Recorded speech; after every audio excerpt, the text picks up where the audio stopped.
Hello students, चलिए थोड़ा सा डिटेलिंग में चलते हैं और हम लोग चेन रूल को अप्लाई करना तो सीख लिया अपनी वीडियो के अंदर हम लोगों ने।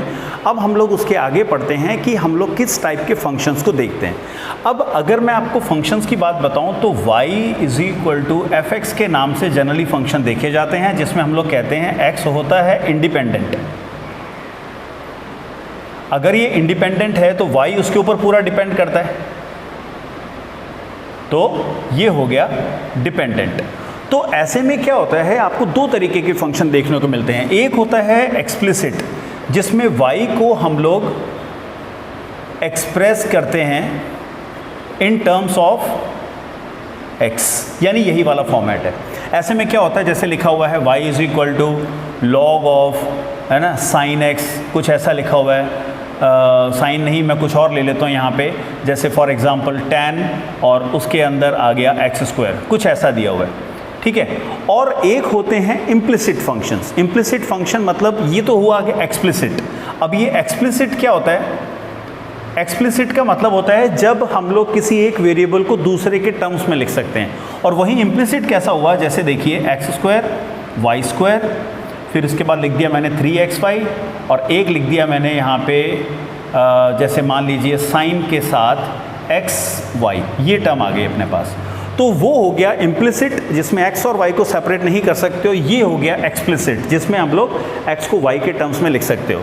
तो ऐसे में डिफरेंशिएशन करना है तो चेन रूल लगेगी। हम लोग सिंपल तरीके से dy/dx निकाल सकते हैं। यहाँ पे ये क्या बन जाएगा, लॉगरिथम का डिफरेंशिएशन हो गया 1/tan, ठीक है। और फिर tan का डिफरेंशिएशन हो गया sec स्क्वायर, और फिर x स्क्वायर का डिफरेंशिएशन हुआ 2x। ये मैंने आपके 3 पड़ाव लिख दिए, जिसको आप लोग चाहो तो बाद में क्लब कर सकते हो, चाहो तो कोई दिक्कत नहीं है हम लोग। तो मैं इसको अभी तो सिंपलेस्ट फॉर्म में लिख देता हूँ, नहीं बिना सिंपलेस्ट फॉर्म के लिख देता हूँ। तो ये हो जाएगा sec स्क्वायर x स्क्वायर और ये हो जाएगा tan ऑफ x स्क्वायर। अब यदि हम लोग वैसे इसको और भी सिंप्लीफाई करना चाहो तो लिख सकते हो आप लोग, क्योंकि ये हो जाएगा 1/cos, ये sin अपॉन cos। तो जब सिंप्लीफाई करोगे तो sin x स्क्वायर और एक cos x स्क्वायर आपके पास आने वाला है। आप चाहो तो इसके आगे 2 और 2 से मल्टीप्लाई करके इसका आंसर लिख सकते हो 4x, और ये हो जाएगा sin 2 टाइम्स x स्क्वायर।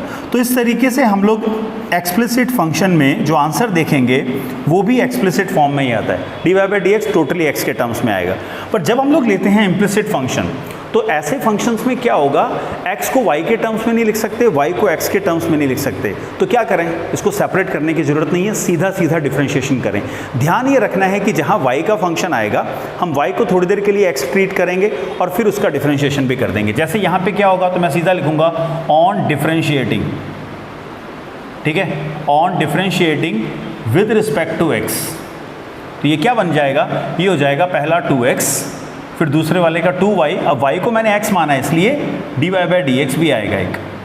फिर 3xy है, तो यानी कि 3 छोड़ दीजिए, xy का डिफरेंशिएशन, x का differentiation 1 into y plus x को छोड़ दो, y का डिफरेंशिएशन dy/dx हुआ। अब ये कितना है, यहाँ पे हो जाएगा cos ऑफ xy, और xy का डिफरेंशिएशन आप जानते ही हो, ये हो जाएगा हमारे पास प्रोडक्ट रूल है। प्रोडक्ट रूल जैसे यहाँ पे लगा है यहाँ पे भी लगाऊंगा, तो ये हो जाएगा y plus x dy/dx is equal to 0। अब मैं यहाँ पे क्या करने वाला हूँ, इसको थोड़ा सा सेट कर लेते हैं। सेट करने का मतलब है सारी टर्म्स को सेपरेट किया, ये हो जाएगा 2x, ये है 2y dy/dx, है ना, ये हो जाएगा 3y, ये हो जाएगा 3x इंटू dy/dx। नेक्स्ट में है मेरे पास cos ऑफ xy, उसके साथ एक y आ गया, और यहाँ हो जाएगा x into cos of xy into dy/dx आया। अब इज इक्वल टू 0 है। इसके अंदर जितनी भी dy/dx की टर्म्स हैं, इनमें से dy/dx को कॉमन निकाल लेते हैं। तो ये हो जाएगा dy/dx and we will be left with 2y 3x और x इंटू कॉस xy। बाकी सब टर्म्स उधर शिफ्ट कर देते हैं, तो ये हो जाएगा 2x minus of 3y then minus of cos xy, y को आगे लिख देता हूँ मैं। अब देखिए माइनस कॉमन लिया और हमारा आंसर क्या आएगा, plus 3y plus y into cos xy, और यहाँ से dy/dx को इधर ही छोड़ देता हूँ मैं, और ये जो टर्म है ये उधर शिफ्ट कर देंगे। तो डिवाइड में क्या आ गया, 2y plus 3x plus x into cos xy। तो इस प्रकार हम लोग किसी एक्सप्लिसिट फंक्शन का डिफरेंशिएशन बहुत आसानी से कर सकते हैं।